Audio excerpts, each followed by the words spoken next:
The Carter Duryea that's come in to run ad sales? That's correct.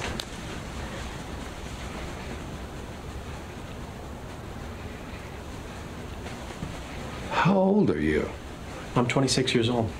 26. And you're my new boss. Can't you just feel what he would be going through?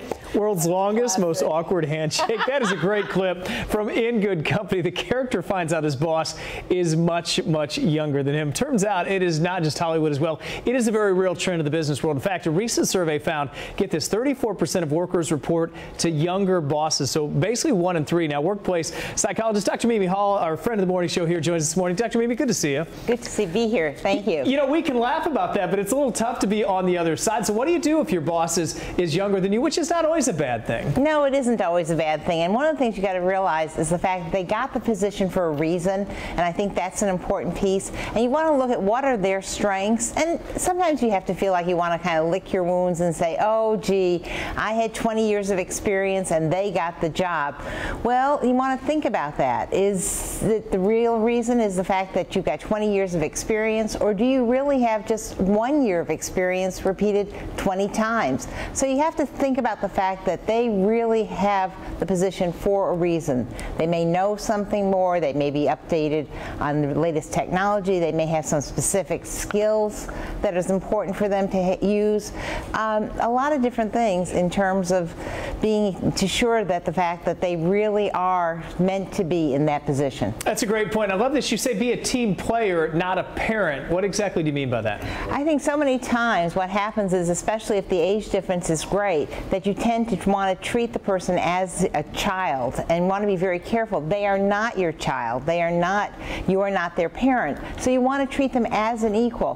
For example, if you want to give them advice, give them choices. I thought this might work or this might work. What do you think? As opposed to saying, well, from my experience, or using terms like, well, son or dear. Again, you don't want to be condescending towards the person. You want to treat them as an equal and say, hey, how can we work together to make this really work? Yeah, you kind of touched on that with communication, which has got to be a key issue here. So do we need to change how we communicate if our boss is younger? I think we do. We have to think about how do they want to be communicated. You know, a lot of times if you're older, you are used to more face-to-face conversations, you're used to more phone calls, maybe even emails. And when you're working with a younger boss, you may need to be increase your electronic communication. You may want to find out, how do they want to be communicated to? Do they want to be text? Do they want email? Be aware of the fact that just because they're not spending as much time with you, it doesn't mean they're not spending as much time on the job. Our younger bosses oftentimes prefer to work remotely. And so another way that you want to think about this is, okay, what can I do when they're not in the office to show my worth and my value to the organization? Oh, some great advice. You know what occurs to me, Dr. Mimi, we're all getting older, so the odds of us working for a younger boss are getting greater as well. Exactly. Exactly. Something we can't argue with for sure. Great advice in a situation we find us in a lot. Great to see you, Dr. Mimi.